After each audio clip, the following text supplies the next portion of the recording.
अगर आप किसी भी कॉम्पिटिटिव एग्जाम की तैयारी कर रहे हो तो आपके लिए ऑनलाइन बहुत सारा मटेरियल ऑलरेडी अवेलेबल है। लेकिन ये मटेरियल दो तरीके के होते हैं, एक वो जो आपको आपके गोल तक लेकर जाता है और दूसरा वो जो आपको वहीं पर गोल गोल गोल गोल घुमाता रहता है। तो डिपेंड आप पर करता है कि आपको कौन सा मटेरियल चूज करना है।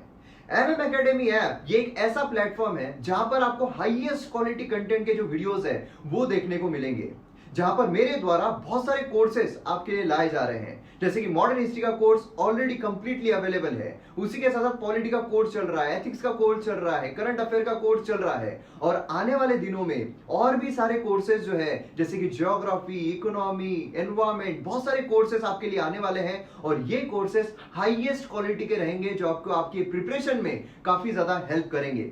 तो आप एमएम एकेडमी ऐप को डाउनलोड कीजिए और जो डेमो लेक्चर्स है उन्हें एक बार देखिए। उसी के साथ साथ आपको प्रिपरेशन में हेल्प करने के लिए जो पीडीएफ है वो भी अवेलेबल रहेगी, जहां से आप रिवाइज कर सकते हो, क्योंकि रिवीजन ये बहुत ज्यादा इंपॉर्टेंट होती है। और एमएम एकेडमी ऐप ये पहला प्लेटफॉर्म है जहां पर स्टूडेंट्स के साथ इंडिविजुअली मैं लाइव इंटरेक्ट करता हूं, जहां पर उनके जितने भी डाउट्स होंगे, भले वो एकेडमिक हो या पर्सनल हो, वो सब मैं सॉल्व करता हूं। तो जल्द से जल्द डाउनलोड कीजिए एमएम एकेडमी ऐप और वीडियोस को एंजॉय कीजिए। ये देखिए दोस्तों, क्या जबरदस्त कोड बोली गई है कि if I have the belief that I can do it, I shall surely acquire the capacity to do it, even if I may not have it at the beginning. कोई भी चीज़ अगर आपको करना है, अगर शुरू में आपकी वो करने की कैपेसिटी नहीं भी है, लेकिन आपके अंदर अगर बिलीफ है कि मैं वो कर सकता हूँ या कर सकती हूँ, तो आप वो कर ही लोगे। इसीलिए खुद पर डाउट मत कीजिए। कल का भी जो मेरा कोड था वो किस पर था कि आप खुद को कैसा देखते हो, उस पर निर्भर करता है कि आप कौन बनोगे। तो इसलिए खुद का बिलीफ रहना ज़रूरी है, अंदर से बिलीफ रहना ज़रूरी है कि हो जाएगा, मैं कर लूँगा या कर लूँगी। तो आप कोई भी चीज़ कर सकते हो। शुरू में हो सकता है कि आपके अंदर वो कैपेसिटी ना हो, शुरू में हो सकता है कि आप एक एवरेज स्टूडेंट हो, लेकिन क्या एवरेज स्टूडेंट आईएएस क्लियर नहीं कर सकता है? बहुत सारे एग्जाम्पल्स हैं। इसलिए खुद को कमज़ोर मत समझे, खुद को ये मत सोचिए कि जो आईआईटी किया हुआ है सिर्फ वही कर सकता है ना। आपके अंदर अगर बिलीफ है, आपके अंदर अगर वो करेज है, आपके अंदर मेहनत करने की क्षमता है, तो आप कुछ भी अचीव कर सकते हो। जय हिंद दोस्तों, स्वागत है आप सभी का इस वीडियो में। आज हम 2 अक्टूबर का जो एनालिसिस है वो देखने वाले हैं। काफ़ी इंटरेस्टिंग आर्टिकल्स है, शुरू करते हैं। एमएम एकेडमी ऐप अगर आपने अब तक डाउनलोड नहीं किया है तो जल्द से जल्द कीजिए। यहाँ पर आपको बहुत इंटरेस्टिंग और काफ़ी कॉम्प्रिहेंसिव कोर्सेज जो है वो देखने को मिलेंगे, जो मेरे द्वारा लाए जा रहे हैं। मॉडर्न हिस्ट्री का कोर्स पूरी तरीके से कंप्लीट हो चुका है, उसी के साथ एंशिएंट हिस्ट्री का कोर्स चल रहा है, पॉलिटी का कोर्स चल रहा है, ज्योग्राफी का कोर्स चल रहा है, एथिक्स का कोर्स चल रहा है और भी बहुत सारे कोर्सेज जो आने वाले हैं, जैसे कि इकोनॉमी का कोर्स जल्दी आने वाला है, एनवायरमेंट आने वाला है, उसी के साथ साथ मेडिवल हिस्ट्री आने वाला है, डिजास्टर मैनेजमेंट आने वाला है, इंटरनल सिक्योरिटी आने वाला है। डाउनलोड कीजिए एमएम एकेडमी ऐप और वीडियोस को एंजॉय कीजिए। आप मुझे फेसबुक, इंस्टाग्राम पर फॉलो कर सकते हो। पीडीएफ वीडियो अपडेट्स के लिए आप मुझे टेलीग्राम पर फॉलो कर सकते हो। लिंक सभी की डिस्क्रिप्शन में दी हुई है। आप देखिए टेलीग्राम पर आपने फॉलो क्यों करना चाहिए, क्योंकि वहाँ पर आपको बहुत सारी चीज़ें मिलती है।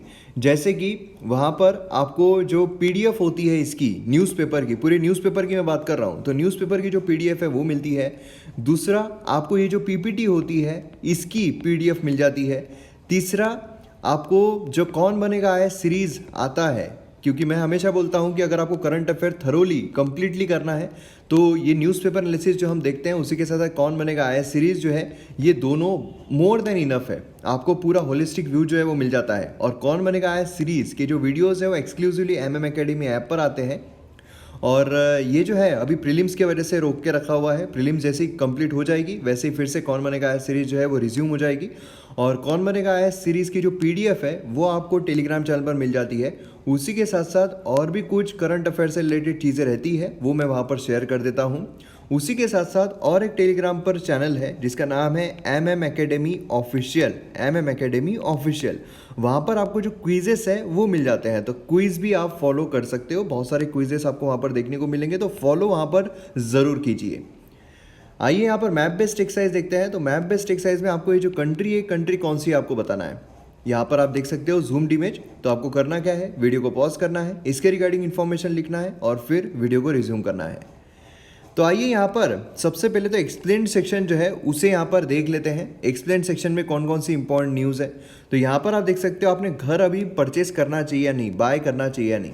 तो इसमें हम एक इम्पॉर्टेंट कॉन्सेप्ट देखने वाले हैं, रेंटल यील्ड का। तो ये कॉन्सेप्ट जो है काफ़ी इंपॉर्टेंट है हमारे जीएस पेपर 3 के लिए। पूरी चीज़ जो है वो काफ़ी ज़्यादा इंपॉर्टेंट आती है, और नॉर्मल पर्सपेक्टिव में भी अगर आप घर लेने का सोच रहे हो, क्योंकि जो इंटरेस्ट रेट है काफ़ी नीचे है, और उसी के साथ साथ जो रियल इस्टेट के दाम है वो भी काफ़ी नीचे आ गए हैं, तो अगर आपको परचेस करना है तो क्या ये सही टाइम है या नहीं है, इसे हम जानने की कोशिश करते हैं। तो यहाँ पर आप देख सकते हो कि क्या आपने यहाँ पर नया घर बाय करना चाहिए, क्या आपने नया घर जो है वो परचेस करना चाहिए। तो यहाँ पर इम्पोर्टेंट चीज़ आती है कि प्रॉपर्टी प्राइजेस जो है काफ़ी डिक्लाइन हुए हैं, और उसी के साथ साथ जो इंटरेस्ट रेट है, ब्याज दर है, वो भी काफ़ी हमें लो देखने को मिले हैं। इसी से रिलेटेड हम जीएस पेपर 3 के पर्सपेक्टिव से देख रहे हैं। तो यहाँ पर जो ब्याज दर है वो कम ज़्यादा कैसे होते हैं ये भी हम देख लेते हैं।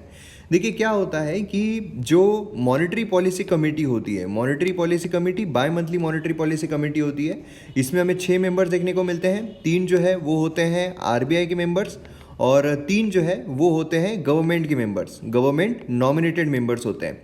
अब यहाँ पर गवर्नमेंट नॉमिनेट करती है, 4 साल के लिए रहते हैं। अभी फिलहाल नॉमिनेशन नहीं हो पाए हैं, इस वजह से जो मीटिंग होनी थी 1 अक्टूबर के आसपास वो पोस्टपोन्ड कर दी गई है। अब मॉनेटरी पॉलिसी कमेटी जो है उसके 2 ऑब्जेक्टिव होते हैं। एक तो ऑब्जेक्टिव होता है कि यहाँ पर इन्फ्लेशन जो है वो कंट्रोल में रखा जाए, और दूसरा होता है कि जो ग्रोथ है वो भी यहाँ पर प्रॉपर तरीके से रखी जाए। इन्फ्लेशन कंट्रोल करना है तो सीपीआई इन्फ्लेशन हम देखते हैं। 2 तरीके के इन्फ्लेशन होते हैं, WPI and CPI inflation. CPI जो है कंज्यूमर प्राइस इंडेक्स, ये इन्फ्लेशन जो है कंसिडर किया जाता है 4 + -2 रखा जाता है, मतलब 2 से लेकर 6 के बीच में रहना चाहिए। अभी एट प्रेजेंट अगर हम देखें 6 से ऊपर हमें देखने को मिल रहा है। दूसरा जो ग्रोथ है ये भी यहाँ पर होनी चाहिए। अब देखिए ग्रोथ होने के लिए जो लोगों के हाथों में पैसा है वो रहना चाहिए, जिससे कि लोग जो है वो खर्च कर सके, है ना। तो इसीलिए ये 2 पर्सपेक्टिव के तहत ही जो रेपो रेट है, रिवर्स रेपो रेट है, ये यहाँ पर जो आरबीआई है, मॉनेटरी पॉलिसी कमेटी है, ये फिक्स करती है। अब रेपो रेट जो होता है, रेपो रेट मतलब क्या है, जिस ब्याज दर पर जो कमर्शियल बैंक्स होती है वो आरबीआई से पैसा ले, उसे हम कहते हैं रेपो रेट। अब फर्ज कीजिए कि अगर आप लेन देन करते हो, ठीक है, यहाँ पर ये हो आप, ये है यू, यहाँ पर ये है फ्रेंड, और यहाँ पर ये है जिसको आप पैसा दे रहे हो, ठीक है, मतलब समझ लीजिए कि ये एक शैतान है, ठीक है, जिसको आप पैसा दे रहे हो। तो यहाँ पर कैसा है, आपको अगर शैतान को पैसा देना है, ठीक है, तो फिर आपके पास अगर पैसा नहीं है, आप ब्याज दर पर दे रहे हो 6% के ब्याज दर पर, ठीक है, तो अब आपके पैसे खत्म हो गए, तो आपने बोला आपके दोस्त को कि भाई मेरे को पैसा दे दे। अब आपका दोस्त भी हरामी, उसने बोला कि भाई मैं तेरे को ब्याज दर पे दूंगा, तो आपने बोल दिया ठीक है दे दे। अब उसने क्या किया, उसने आपको 8% के ब्याज दर पर दिया, मतलब आपने 100 रुपये अगर लिए हैं तो आपके दोस्त को आपको 108 रुपये वापस देने हैं। तो जब आप ये शैतान को दोगे तो फिर सोचिए कि आप 6% पर दोगे क्या, नहीं, मतलब आपको 106 रुपये मिल रहे हैं, 108 रुपये आपके दोस्त को दोगे तो 2 रुपये का तो आपको नुकसान हो जाएगा। लेकिन आप तो प्रॉफिट कमा रहे हो ना, आप क्या करोगे, यहाँ पर ये 10% से दे दोगे। शैतान को आपने 10% से दिया, आपको शैतान ने 110 रुपये वापस किए, आपने आपके दोस्त को 108 रुपये वापस कर दिए, आपको 2 रुपये का फायदा हो गया, है ना। तो यही यहाँ पर करता है। तो यहाँ पर बैंक क्या करता है, ये समझ लीजिए ये बैंक है, ये है आरबीआई, ठीक है, और ये जो है ये है जो लोन लेते हैं, ठीक है। तो इस तरीके से आप समझ सकते हो कैसे रेपो रेट जो है ये फिक्स किया जाता है, और रेपो रेट के तहत यहाँ पर जो ब्याज दर है बैंक्स के वो फिक्स होते हैं। तो रेपो रेट अगर कम हो जाए तो ब्याज दर जो है ये भी कम हो जाएंगे, रेपो रेट अगर बढ़ जाए तो ब्याज दर जो है ये भी बढ़ जाएंगे, है ना। तो इस तरह के सिनारियो हमें देखने को मिलता है। तो मतलब क्या है कि रेपो रेट जो भी मॉनेटरी पॉलिसी कमेटी करती है उसके तहत यहाँ पर इन्फ्लेशन भी कंट्रोल होता है, ग्रोथ भी कंट्रोल होता है, क्योंकि जब बहुत ज़्यादा ब्याज दर बढ़ जाएंगे तो लोग कुछ परचेस करेंगे क्या, नहीं परचेस करेंगे, है ना। अभी क्या हो रहा है, अभी ग्रोथ नहीं हो पा रही है, रियल एस्टेट जो है वो ठप पड़ा हुआ है। 4 बैलेंस शीट प्रॉब्लम है ना, पहले 2 ही थी लेकिन अब यहाँ पर 4 हो चुकी है। कौन कौन सी है, पहले यहाँ पर बैंक्स, उसी के साथ कमर्शियल कंपनीज, मतलब कंपनी जो है कॉर्पोरेट सेक्टर जो है ये यहाँ पर इनका चल रहा था, लेकिन अब यहाँ पर रियल एस्टेट और एनबीएफसी जो है वो भी आ चुके हैं।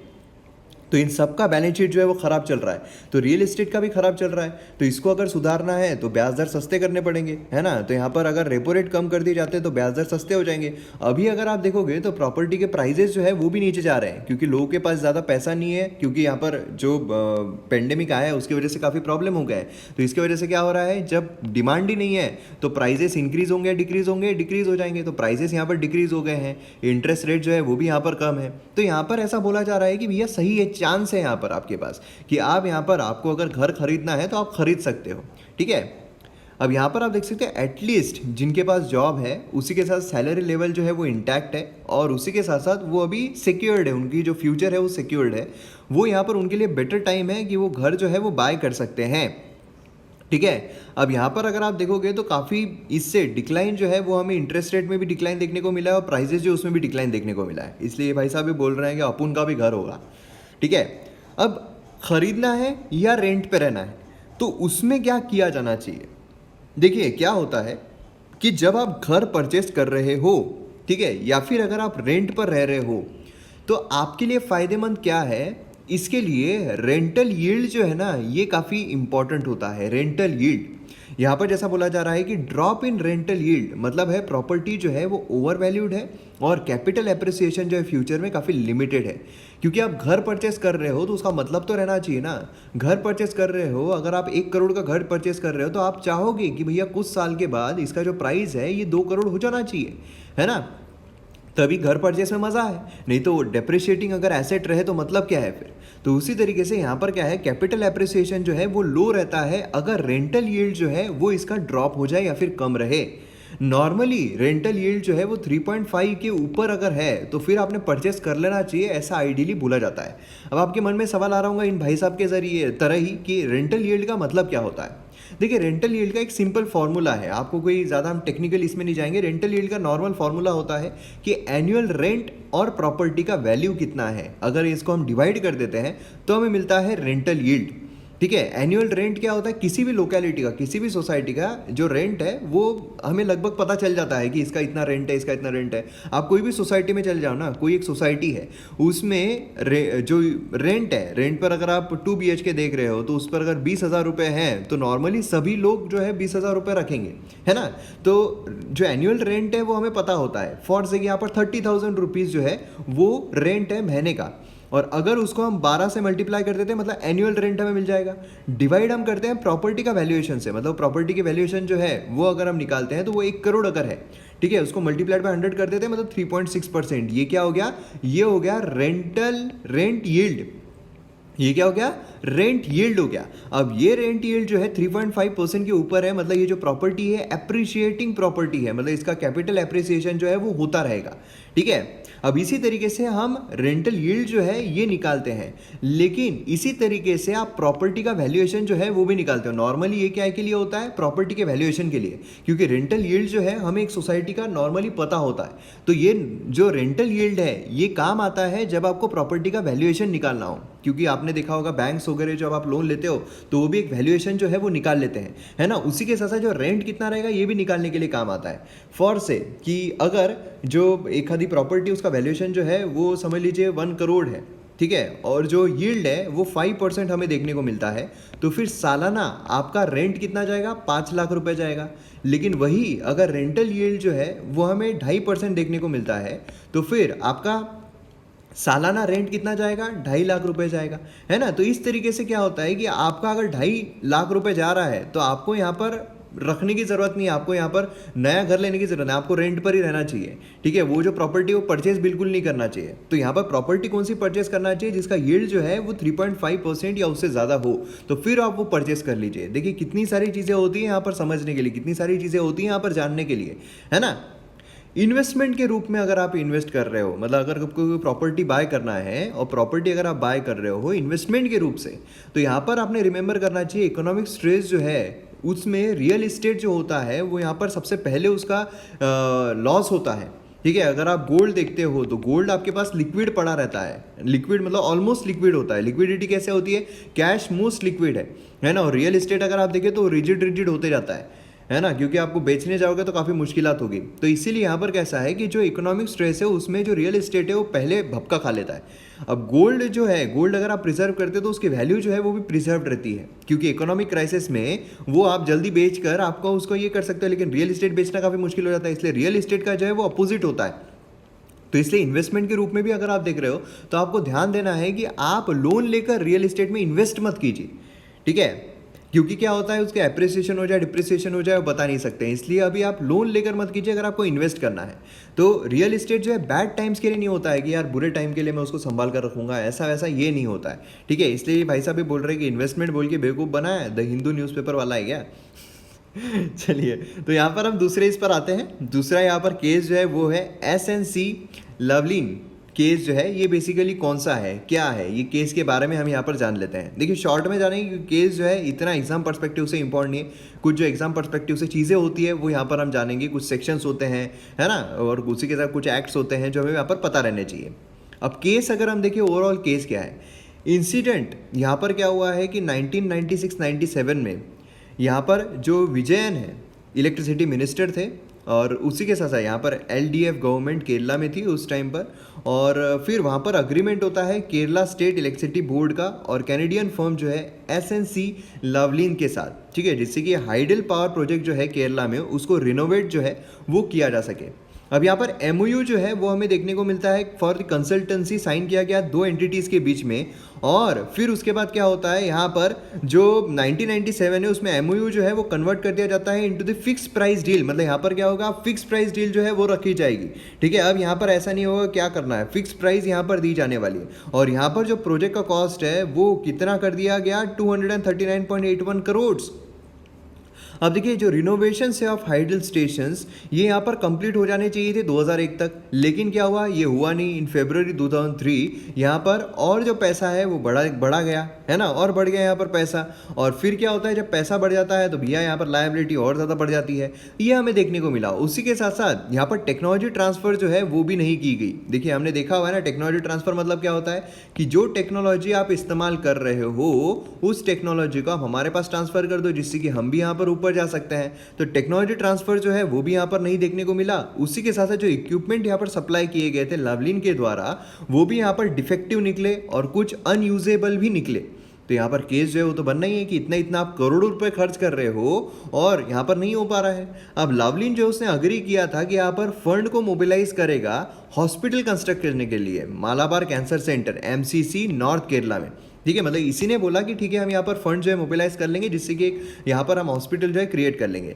98 करोड़ जो है वो मोबिलाइज करने थे, लेकिन एक्चुअल कंट्रीब्यूशन जो है वो यहाँ पर 8.98, सोचिए 98 मतलब 100 करोड़ के आसपास 10 करोड़ भी नहीं हो पा रहे थे, है ना। तो यहाँ पर क्या हुआ कि जो ये फंड ये नहीं कर पाए, गवर्नमेंट जो है यहाँ पर ग्रांट रिसीव नहीं हुई, है ना। तो इसलिए क्या है, ये जो है ये फंड जो यहाँ पर आना था ये इंटीग्रल पार्ट था इस प्रोजेक्ट का, कि प्रोजेक्ट को अवॉर्ड करने का। जैसे कि हमने ऑफसेट क्लॉज देखा था ना कल, उसी तरीके से आप समझ लीजिए कि अगर तुम यहाँ पर फंड मोबिलाइज करके यहाँ पर ये हॉस्पिटल करते हो तो हम तुमको यहाँ पर कॉन्ट्रैक्ट जो है देने के लिए तैयार है। तो इस तरीके से ये जो है फंड जो है वो भी मोबिलाइज नहीं कर पाया, तो केस जो है वो चला गया। फिर उसके बाद केस जो है वो CBI के तहत सौंप दिया गया, ठीक है। ट्रबल यहीं से शुरू हो गया। असेंबली जो है यहाँ पर कमेटी 2001 में स्थापित की गई और फिर उसके बाद CBI जो है उसमें केस रखा गया। CBI ने क्या किया, यहाँ पर डिस्चार्ज जो है, डिस्चार्ज कि भाई यहाँ पर कुछ हमें देखने को नहीं मिल रहा है, कुछ भी यहाँ पर सबूत जो है, जो भी आपने यहाँ पर गवाह सबूत पेश किया है वो सफिशियंट नहीं है। उसके बाद क्या होता है, उसके बाद हाई कोर्ट में केस चल जाता है। CBI में हो जाता है, उसके बाद हाई कोर्ट में जाता है, क्योंकि CAG जो है उसकी भी रिपोर्ट आती है। CAG जो है 2005 में अपनी रिपोर्ट करता है कि state had loss 374.5 crore deal में। तो आप समझ सकते हो कितना ज़्यादा लॉस यहाँ पर देखने को मिला, है ना। फिर CBI में, फिर उसके बाद हाई कोर्ट जो उसमें केस जाता है, तो हाई कोर्ट जो है 24 अगस्त 2017, सोचिए केस कब का, और यहाँ पर 2001 से यहाँ पर शुरू हो चुका था, 2005 में CAG सब हो रहा था। 2017 में केरला हाई कोर्ट जो है उसने यहाँ पर जो CBI कोर्ट का वर्डिक्ट था कि भैया डिस्चार्ज कर दो, यहाँ पर कोई सबूत नहीं मिल रहे हैं, तो यहाँ पर ये अलाउ कर दिया कि डिस्चार्ज कर दिया जाए केस से, क्योंकि काफ़ी लोगों को यहाँ पर कन्विक्ट किया गया था, यहाँ पर मतलब रखा गया था कि ये दोषी हो सकते हैं करके, ठीक है। यहाँ पर डिस्चार्ज जो है वो कर दिया गया कि नहीं भैया यहाँ पर हमको कोई सेटिस्फैक्ट्री मटेरियल जो है वो नहीं मिल रहा है, इसलिए यहाँ पर क्या होगा कि कोई केस जो है वो नहीं बनेगा। और फिर अब यहाँ पर सुप्रीम कोर्ट जो है उसके तरफ है, सुप्रीम कोर्ट जो है वो भी अब यहाँ पर देने की कगार पर है। तो अब देखना होगा क्या होता है। तो पूरा केस जो है फिर से यहाँ पर न्यूज़ में आ चुका है, तो पूरा केस यहाँ पर समझना बहुत ज़रूरी था। नेक्स्ट यहाँ पर आर्मेनिया और अजरबैजान जो है उनकी कॉन्फ्लिक्ट हमें देखने को मिल रही है। तब उनकी कॉन्फ्लिक्ट बेसिकली क्या है ये आपको यहाँ पर पता रहना बहुत ज़रूरी है। तो हमारा AGS पेपर 2 के हिसाब से इंपॉर्टेंट है। यहाँ पर आपको आर्मेनिया देखने को मिल रहा है, यहाँ पर अजरबैजान देखने को मिल रहा है। तो एक बार बड़े मैप में भी देख लेते हैं दोनों कंट्रीज हमें कहाँ पर देखने को मिलती है। तो ये हमारी खूबसूरत धरती जूम करते हैं तो हमें भारत जो है वो देखने को मिलता है। अब हम उस कंट्री तक पहुंचने के लिए हमें यहाँ पर जाना पड़ेगा। यहाँ पर आप पर्शियन गल्फ जो है वो देख सकते हो, उसके ऊपर हम जाते हैं, यहाँ पर आप ईरान जो है ये भी देख सकते हो, काफ़ी न्यूज़ में चलता रहता है। और फिर यहाँ पर ऊपर कैस्पियन सी आप देख सकते हो, जो अपने आप में एक लैंडलॉक्ड है, ठीक है। और उसी को लगकर यहाँ पर आप देख सकते हो ये है अजरबैजान, और यहाँ पर हमें आर्मेनिया जो है ये देखने को मिलता है। अब यहाँ पर आप देख सकते हो कि अज़रबैजान जो है उसकी टेरिटरी जो आपको यहाँ पर देखने को मिल रही है इतनी ही नहीं है, बल्कि यहाँ पर भी आप देख सकते हो इधर भी आपको टेरिटरी देखने को मिलती है। और ऊपर अगर आप देखोगे तो आर्मेनिया जो है ये हमें देखने को मिलता है। अब यहाँ पर आर्मेनिया में लेक सेवान जो है ये है, क्योंकि आपको सीधा क्वेश्चन आ सकता है कि भैया यहाँ पर कौन कौन सा है या फिर कौन से कंट्री में देखने को मिलता है। और ऊपर अगर हम देखते हैं तो रशिया जो है वो हमें देखने को मिलता है। नीचे अगर हम देखते हैं तो जैसा मैंने आपको कहा ईरान जो है ये देखने को मिलता है। और इधर आप देखोगे टर्की जो है ये देखने को मिलता है आर्मेनिया को लगकर। अब देखिए आर्मेनिया जो है यहाँ पर हमें मोस्टली जो क्रिश्चियंस है वो देखने को मिलते हैं। अज़रबैजान अगर हम देखते हैं तो यहाँ पर मोस्टली मुस्लिम्स जो है वो देखने को मिलते हैं। और इसीलिए जो मुस्लिम मेजोरिटी कंट्रीज़ है उनका समर्थन रहता है अज़रबैजान को, और उसी के साथ साथ जो बाकी दूसरी कंट्रीज़ है वो सपोर्ट करती है आर्मेनिया को, इंक्लूडिंग रशिया। अब ऐसे सिनारियों में जो यहाँ पर टर्की आपको देखने को मिल रहा है, तो टर्की किसको सपोर्ट करेगा? बट ऑब्वियस है अज़रबैजान को। इनफैक्ट आपको बता दूँ पाकिस्तान जो इतना दूर है, ठीक है, पाकिस्तान जो हमें इतना दूर देखने को मिलता है वो यहाँ पर आर्मेनिया को रिकॉग्नाइज भी नहीं करता है कि भैया हम यहाँ पर रिकॉग्नाइज ही नहीं करते, आर्मेनिया जैसी कोई कंट्री है हम मानते ही नहीं है, ऐसा यहाँ पर ये हमें देखने को मिलता है। लेकिन वो वही हो गया, अगर आपने भागम भाग मूवी देखी है उसमें गोविंदा बोलता है ना कि जो चीज़ मैं नहीं देखता हूँ उसको मैं मानता ही नहीं हूँ कि वो है। तो फिर अक्षय कुमार बोलता है तूने जापान देखा है? वो बोलता है नहीं, तो मतलब जापान नहीं है। तो इस तरीके से ही हमें यहाँ पर पाकिस्तान का सिनारियो देखने को मिलता है। हम नहीं मानते हैं। जिस तरीके से जो इजराइल है उसके बारे में स्टांस होता है उसी तरीके से हमें यहाँ पर आर्मेनिया के बारे में भी देखने को मिलता है। खैर यहाँ पर इंडिया के अगर हम रिलेशंस देखते हैं आर्मेनिया के साथ तो काफ़ी अच्छे हैं। और उसी के साथ साथ अब इनका कॉन्फ्लिक्ट जो है वो शुरू क्यों हुआ था? देखिए क्या था कि ये पूरा अगर हम देखें, पूरा एरिया अगर हम देखें तो ये पूरा यूएसएसआर के अंडर में था, है ना, यूएसएसआर हमें देखने को मिल रहा था। और फिर उसके बाद क्या होता है, इसका डिसइंटीग्रेशन हो जाता है। डिसइंटीग्रेशन होने के साथ ही बहुत सारी कंट्रीज जो है वो अलग अलग हो जाती है, और उसी में हमें आर्मेनिया अज़रबैजान जो है ये भी देखने को मिलता है। और जब ये अलग होते हैं तो फिर टेरिटोरियल कॉन्फ्लिक्ट जो है वो शुरू हो जाता है। और टेरिटोरियल कॉन्फ्लिक्ट शुरू होने के साथ ही यहाँ पर जो रीजनल कंट्रीज है उनका भी हस्तक्षेप शुरू हो जाता है। जैसे कि अगर आप देखोगे इजराइल सीरिया में जो चल रहा है उसी तरीके से यहाँ पर भी कॉन्फ्लिक्ट जो है वो हमें देखने को मिलता है। यहाँ पर नगोर्नो जो करबख ये वाला एरिया है, यहाँ पर हमें मेन कॉन्फ्लिक्ट जो है वो देखने को मिलता है। अब यहाँ पर आप देख सकते हो कि ओवर द लास्ट 1 वीक यहाँ पर मिलिट्री एक्शन जो है काफ़ी ज़्यादा देखने को मिल रहा है। मतलब एटलीस्ट 100 सिविलियन आर्मेनियन कॉम्बेटेंट जो है यहाँ पर हमें उनकी डेथ जो है वो देखने को मिली है। तो मेन फोकस्ड एरिया जो है यही हमें देखने को मिलता है, ठीक है।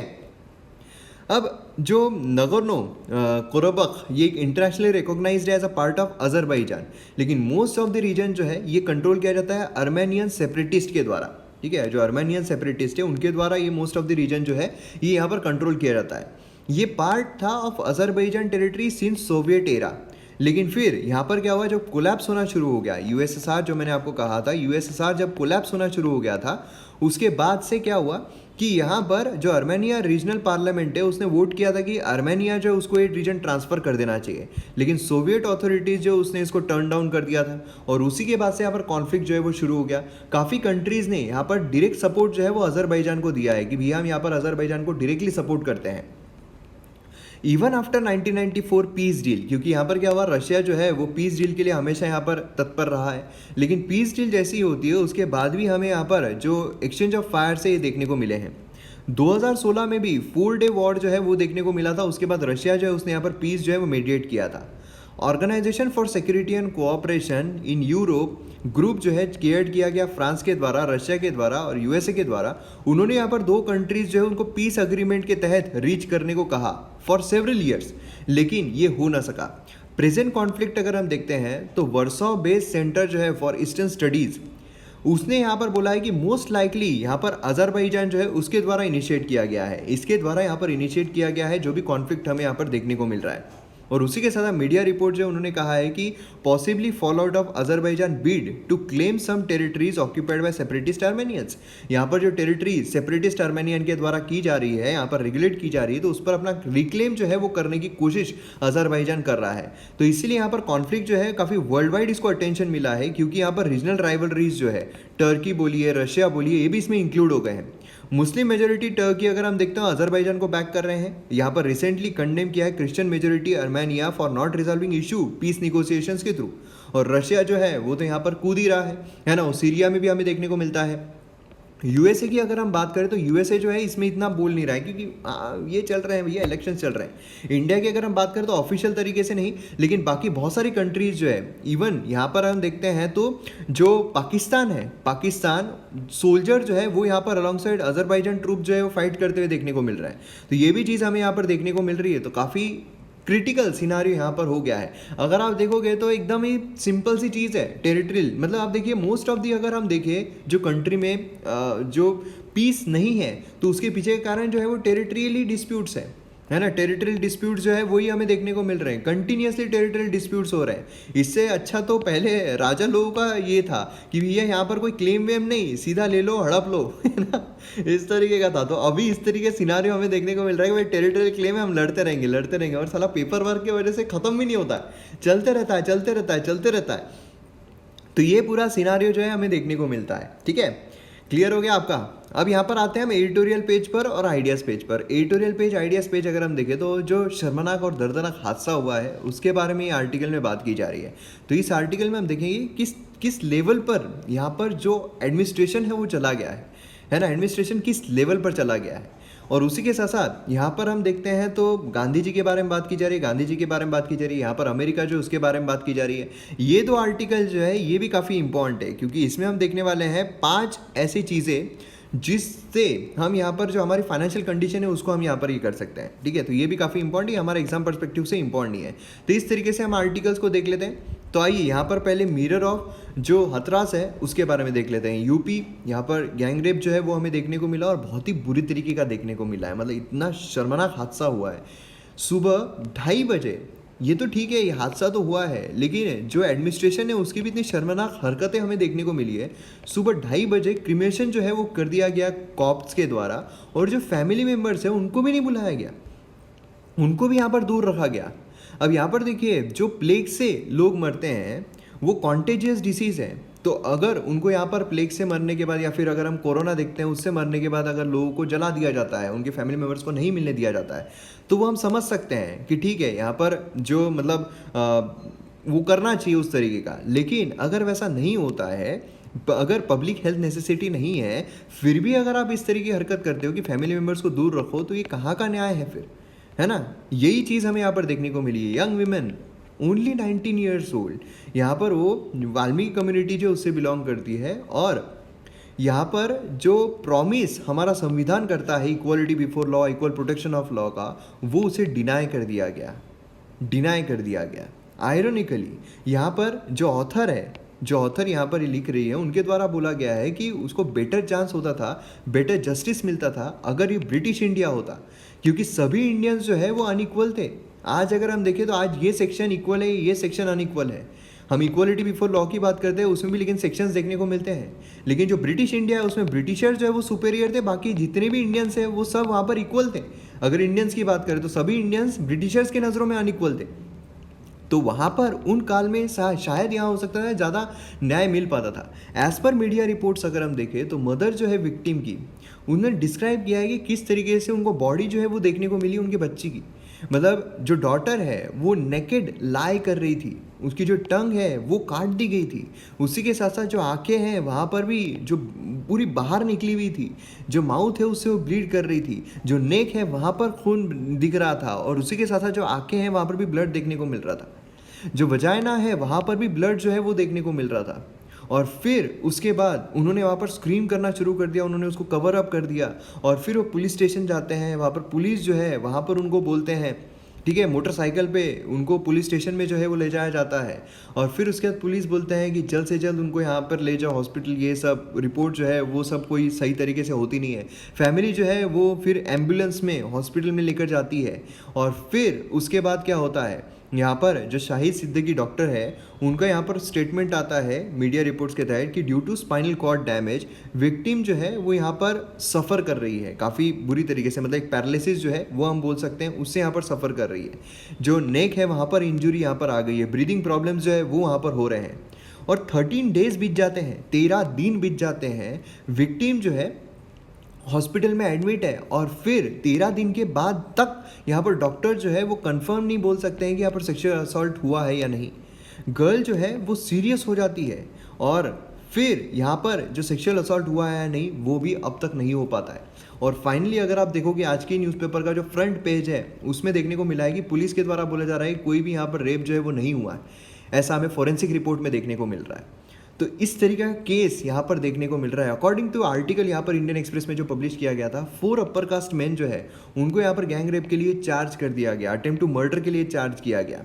अब यहाँ पर इसके अलावा यहाँ पर जो एट्रोसिटी एक्ट है वो तो होता ही है, SC/ST प्रिवेंशन एट्रोसिटी एक्ट जो है उसके तहत अरेस्ट जो है वो किया ही जाता है, ठीक है। लेकिन आप खुद सोचिए कि इतने दिन बीत जाते हैं उसके बाद भी कोई एक्सप्लेनेशन जो है वो देखने को नहीं मिलता है, उसके बाद भी क्या एक्चुअल में हुआ है वो देखने को नहीं मिलता है। और होता क्या है, एकदम सुमड़ी में यहाँ पर आकर जो क्रीमेशन है वो करा दिया जाता है।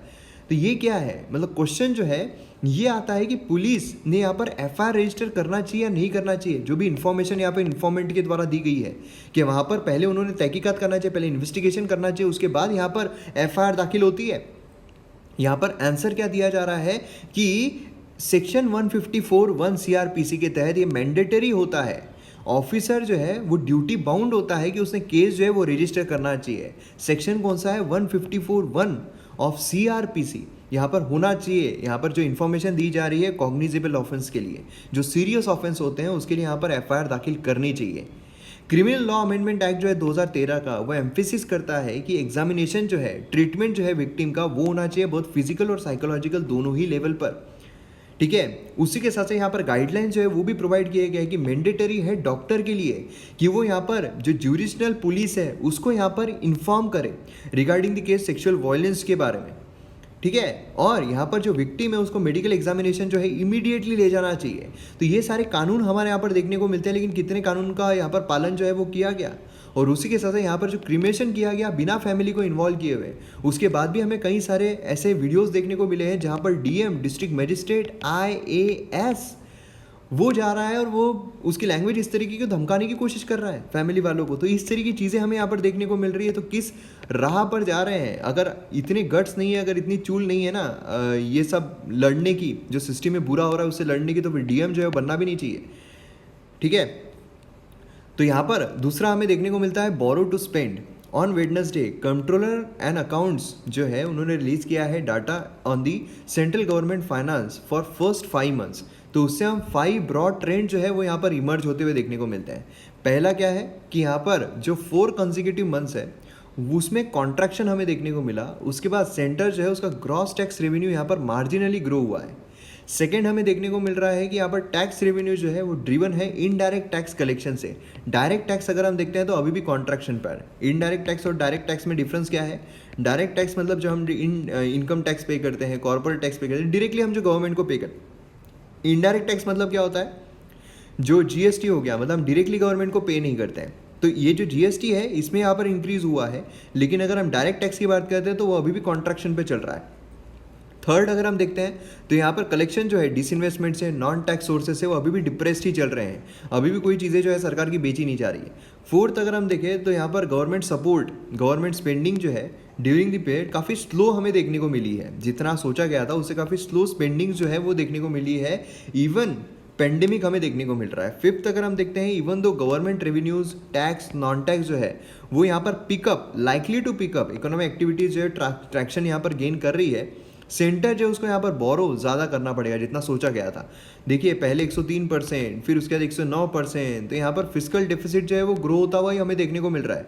फिस्कल डेफिसिट क्या होता है, जितना उधार जो है वो लिया जाता है। इस पर जो क्विज़ है वो मैंने ऑलरेडी, जो टेलीग्राम चैनल है हमारा MM Academy ऑफिशियल, उस पर डाल दिया। तो अगर आपको क्विजेस फॉलो करने हैं, क्विज़ अगर आपको सॉल्व करने हैं, तो उसके लिए आप MM Academy ऑफिशियल चैनल पर, टेलीग्राम चैनल पर फॉलो ज़रूर कीजिए। काफ़ी सारे क्विज़ आपको देखने को मिले, काफ़ी क्वेश्चन आते हैं, कौन बनेगा करोड़पति भी क्वेश्चन सब उसमें डालते हैं। शॉर्टफॉल जो है सेंटर के ओवरऑल रेवेन्यू में मेजर किए जाते हैं अगेंस्ट द बजटेड एक्सपेक्टेशन और उसके जो एक्सपेंडिचर प्रायोरिटीज़ हैं, ठीक है। तो ये हमें यहाँ पर देखने को मिला। सेंटर ने यहाँ पर बोरोइंग रेज किया है फ्रॉम 7.8 लाख करोड़ टू 12 लाख करोड़, ठीक है। और वो भी इनफ नहीं है और यहाँ पर हमें देखने को मिल रहा है। तो यहाँ पर फिस्कल डेफिसिट जो है और ज़्यादा ग्रो होता हुआ हमें देखने को मिल सकता है। तो ये पूरा सिनारियो हमें इस आर्टिकल के तहत देखने को मिल रहा है। नेक्स्ट अगर हम देखें यहाँ पर बैक टू फॉरेन हैंड, अब देखिए बैक टू फॉरेन एंड ये पूरा आर्टिकल जो है ये इंपॉर्टेंट नहीं है, लेकिन इसका जो एक क्रक्स है वो है फॉरेन कंट्रीब्यूशन रेगुलेशन एक्ट, जिसे हम FCRA कहते हैं 2010 का ये। अब ये हम एक्स्ट्रा इन्फॉर्मेशन एग्जाम ओरिएंटेड के तहत समझ लेते हैं, जिससे कि हमें फ़ायदा हो जाएगा कि काफ़ी सारे जो NGOs है उनके यहाँ पर पकड़ा गया है, उनको यहाँ पर देखा गया है, तो इसलिए ये एक्ट काफ़ी इंपॉर्टेंट जाता है। फॉरेन कंट्रीब्यूशन एक्ट जो है ये क्या है, फॉरेन फंडिंग जो होती है पर्सन की इंडिया में रेगुलेट की जाती है इस एक्ट के तहत, ठीक है। इंप्लीमेंट किया जाता है मिनिस्ट्री ऑफ होम अफेयर्स के द्वारा। तो ये मिनिस्ट्री आपको पूछी जा सकती है, पहला क्वेश्चन यही आता है। दूसरा इसका ऑब्जेक्टिव क्या होता है कि भैया रेगुलेट किया जा सके। इंडिविजुअल जो है उनको परमिट किया जाता है कि फॉरेन कंट्रीब्यूशन एक्सेप्ट कर सकते हैं बिना परमिशन, लेकिन ये मॉनेटरी लिमिट जो एक्सेप्टेंस की वो 25,000 से कम रहना चाहिए। एक्ट जो है वो इंश्योर करता है कि जो रिसिट्स है ऑफ फॉरेन कंट्रीब्यूशन ये यहाँ पर ऑब्टेन की जानी चाहिए, और इस एक्ट के तहत ऑर्गेनाइजेशन जो है उनको रिक्वायर होता है कि वो देमसेल्फ रजिस्टर करे एवरी 5 ईयर्स, जिससे भी अमेंडमेंट पता चलता देखने को मिल रहा है। तो जब अमेंडमेंट देखने को मिल रहा है तो फिर प्रोविजन जो है बिल में क्या डाले गए हैं कि क्या चेंजेस है, तो यहाँ पर प्रोहिबिट किया जा रहा है फॉरेन कंट्रीब्यूशन से। क्या बात कर रहे हो, अब कोई भी फॉरेन कंट्रीब्यूशन नहीं ले पाएगा? नहीं, कोई भी नहीं। जो पब्लिक सर्वेंट्स हैं उनको बार कर दिया गया है। मतलब अगर आप पब्लिक सर्वेंट हो, आप IAS हो, आप IPS हो, तो आप यहाँ पर फॉरेन कंट्रीब्यूशन जो है वो नहीं ले सकते हो। पब्लिक सर्वेंट कोई भी पर्सन जो सर्व कर रहा है on the pay government, remuneration by the government, है ना, पब्लिक ड्यूटी जो परफॉर्म कर रहा है। अब ये जो है ये यहाँ पर बार करते हैं certain persons to accept foreign contribution. इसमें इलेक्शन कैंडिडेट्स है, एडिटर्स एंड पब्लिशर्स है। आप सोचिए कि इतना सब कुछ हमारे यहाँ पर लॉ देखने को मिलता है, लेकिन फॉलो कितना होता है ना। ट्रांसफर जो है फॉरेन कंट्रीब्यूशन का बिल प्रोहिबिट करता है transfer of foreign contribution to any person. यहाँ पर पर्सन अगर हम देखें तो इंडिविजुअल, एसोसिएशंस, रजिस्टर्ड कंपनी सब हमें देखने को मिलती है, ठीक है। और उसी के साथ साथ रजिस्ट्रेशन के लिए आधार जो है ये भी लिया गया है। In case of foreigner copy जो है पासपोर्ट की, ओवरसीज सिटीजन ऑफ कार्ड की, ये भी यहाँ पर रिक्वायर्ड रहेगी। तो ये सारे रूल्स हमें यहाँ पर देखने को मिलते हैं इस बिल के तहत, ठीक है। तो ये भी चीज़ आपको पता रहना चाहिए। जो एक्ट है काफ़ी ज़्यादा इंपॉर्टेंट है, फॉरेन कंट्रीब्यूशन एक्ट। आपको सीधा क्वेश्चन इस पर आ सकता है, काफ़ी न्यूज़ में चल रहा है। उसी के साथ FCRA अकाउंट भी हमें देखने को मिलता है। बिल जो है स्टेट करता है कि यहाँ पर फॉरेन कंट्रीब्यूशन जो है वो रिसीव होने चाहिए पर्टिकुलर अकाउंट में ही, जो है FCRA अकाउंट, ठीक है। ये भी काफ़ी इंपॉर्टेंट है। उसी के साथ साथ यहाँ पर यूटिलाइजेशन जो है उस पर भी रिस्ट्रिक्शंस है। बिल जो है ये करता है कि भैया यूजेज जो है फॉरेन कंट्रीब्यूशन का, उसके इस्तेमाल में भी यहाँ पर रिस्ट्रिक्शंस आ जाए। मतलब भैया करो ही मत ना, फॉरेन कंट्रीब्यूशन लो मत, ठीक है। ये सारी चीज़ें हमें यहाँ पर देखने को मिलती है। तो देखिए बिल से रिलेटेड चीज़ें जो है न्यूज़ में चल रही है, इसलिए काफ़ी इंपॉर्टेंट है, सीधा आपको एग्जाम में आ सकता है, ध्यान दीजिएगा। नेक्स्ट यहाँ पर अब जो आर्टिकल्स है वो कंप्लीट हो गए हैं। अब यहाँ पर हम जो न्यूज़ आर्टिकल्स हमें देखने को मिल रहे हैं वो देख लेते हैं। तो ये हमें देखने को मिल रहा है farmers in stable burning states, वो यहाँ पर नई टेक्नोलॉजी जो उनको मिलेगी, ठीक है। तो यहाँ पर हमें एक बॉडी देखने को मिलती है आईकार, मतलब है Indian Council of agriculture Research. तो यहाँ पर Indian Council of agriculture Research important हो जाता है। तो एक ऑटोनॉमस ऑर्गेनाइजेशन है under department of agriculture research and education, DARE के अंडर में, ठीक है, ministry of agriculture and farmer welfare. Establish की गई है जुलाई 16, 1929 में, और फॉर्मली इसे कहा गया है imperial council of agriculture research. Headquarters का न्यू दिल्ली में है। अपेक्स बॉडी है जिससे कि यहाँ पर जो भी मैटर्स होते हैं उसको कोऑर्डिनेट करे। इससे से रिलेटेड एक कृषि विज्ञान केंद्र, इंटीग्रल पार्ट है नेशनल एग्रीकल्चर रिसर्च सिस्टम का, जो एम करता है कि यहाँ पर लोकेशन स्पेसिफिक टेक्नोलॉजी मॉडल जो है एग्रीकल्चर में वो यहाँ पर कर सके, ठीक है। ये 100% funded by the government of India. First जो है स्टैब्लिश किया गया 1974 में पुदुचेरी में। तो ये भी पॉइंट काफ़ी ज़्यादा इंपॉर्टेंट है एग्जाम पर्सपेक्टिव से, ठीक है। यहाँ पर नेक्स्ट हमें न्यूज़ देखने को मिलती है, फ्री स्पीच जो है can't violate the constitutional right of other.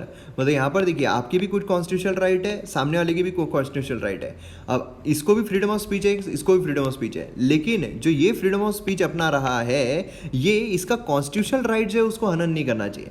अगर आप हाल ही में देखोगे तो ठक्कर जो है, मतलब ये अकाउंट इतना इंपॉर्टेंट इसलिए हो जाता है क्योंकि ऐसा बोला जा रहा है कि जो ठक्कर है followed by prime minister Narendra Modi Twitter handle, ठीक है। तो यहाँ पर देखने को मिला है कि ट्वीट किया गया है जहाँ पर उन्होंने जो उद्धव ठाकरे साहब है, मतलब जो चीफ मिनिस्टर है महाराष्ट्र के, अभी कंगना रनौत की वजह से भी काफ़ी न्यूज़ में चल रहे हैं, तो उनको औरंगजेब कह दिया है। उनके जो पुत्र है उनको, मतलब वो भी अभी कैबिनेट में है, और ये पहले ऐसे व्यक्ति है, कौन बने करोड़पति में भी सवाल पूछा गया था कि जो ठाकरे परिवार है उनमें से पहला ऐसा व्यक्ति कौन है जिसने इलेक्शन लड़ा है और वो जीता भी है। तो यही है वो आदित्य ठाकरे। तो इन्होंने इलेक्शन लड़ा, ठाकरे परिवार से पहले ऐसे व्यक्ति थे, क्योंकि बाळासाहेब ठाकरे जो है उन्होंने शुरुआत की थी और शिवसेना की, और उसके बाद से पहले ऐसे व्यक्ति है जिन्होंने इलेक्शन लड़ा और जीते, और कैबिनेट में भी है, और इनको यहाँ पर जो बेबी पेंगुइन है वो यहाँ पर कहा गया। तो इस तरीके से हमें यहाँ पर देखने को मिला। और फिर डिफेमेशन, वो सारी चीज़ें, डिफेमेशन के बारे में ऑलरेडी न्यूज़पेपर एनालिसिस में कवर किया हुआ है कि डिफेमेशन जो है किस तरीके से चलता है, सिविल, क्रिमिनल, डिफेमेशन, ये सारी चीज़ें हमने देखी हुई है। ठीक है, तो यहाँ पर सुप्रीम कोर्ट के द्वारा बोला गया है कि डिग्निटी जो है ये मेंटेन रखना चाहिए। अगर आप यहाँ पर अपनी freedom of speech and expression भी कर रहे हो तो भी डिग्निटी जो है वो यहाँ पर बरकरार रखना बहुत ज़रूरी है। नेक्स्ट यहाँ पर Belarus activist, Iranian rights lawyer, यहाँ पर अल्टरनेटिव नोबेल जो है वो जीते हैं। तो यहाँ पर अल्टरनेटिव नोबेल प्राइज़ क्या होता है, तो राइट लाइवलीहुड अवार्ड जो है स्टैब्लिश किया गया 1980 में। ये यहाँ पर इसे वाइडली अल्टरनेटिव नोबेल प्राइज़ जो है ये भी कहा जाता है। ठीक है, अब आप मुझे कमेंट सेक्शन में बताइए लास्ट ईयर जो है ये किसने जीता था, क्योंकि लास्ट ईयर से ही काफ़ी ज़्यादा न्यूज़ में हमें देखने को मिल रहा है अल्टरनेटिव नोबेल प्राइज़। ठीक है, और उसी के साथ साथ यहाँ पर जो PM economic council to NITI Aayog, यहाँ पर जो गवर्नमेंट टाइट फिस्ट हमें यहाँ पर देखने को मिल रहा है। जीएसटी कलेक्शन जो है ये इस तरीके का हमें देखने को मिल रहा था, अब हमें देखने को मिल रहा है कलेक्शन रोज 3.9% जीएसटी कलेक्शन, अभी हमने लास्ट न्यूज़ आर्टिकल में ही देखा है ना। तो इस तरीके से तो अब यहाँ पर देखिए गवर्नमेंट जो है वो बोल रही है फिस्कल स्टिमुलस जो है वो देने की ज़रूरत नहीं है, लेकिन नीति आयोग बोलिए, इकोनॉमिक काउंसिल बोलिए, वो बोल रहे हैं कि भैया फिस्कल स्टिमुलस जो है वो देने की बहुत ज़्यादा ज़रूरत है। तो अब आगे देखना होगा कि गवर्नमेंट जो है वो क्या करती है। ठीक है, तो इस तरीके से हमारा न्यूज़पेपर टोटल हमें देखने को मिल रहा है। और MM Academy ऐप यहाँ पर डाउनलोड ज़रूर कीजिए, उसी के साथ साथ जो कोर्सेस है उसको फॉलो ज़रूर कीजिए, आपको बहुत ज़्यादा फ़ायदा मिलेगा। तो यहाँ पर हमारा वीडियो खत्म होता है। वीडियो पसंद आता है तो शेयर ज़रूर कीजिए। मिलते हैं हम अगले वीडियो में। जय हिंद।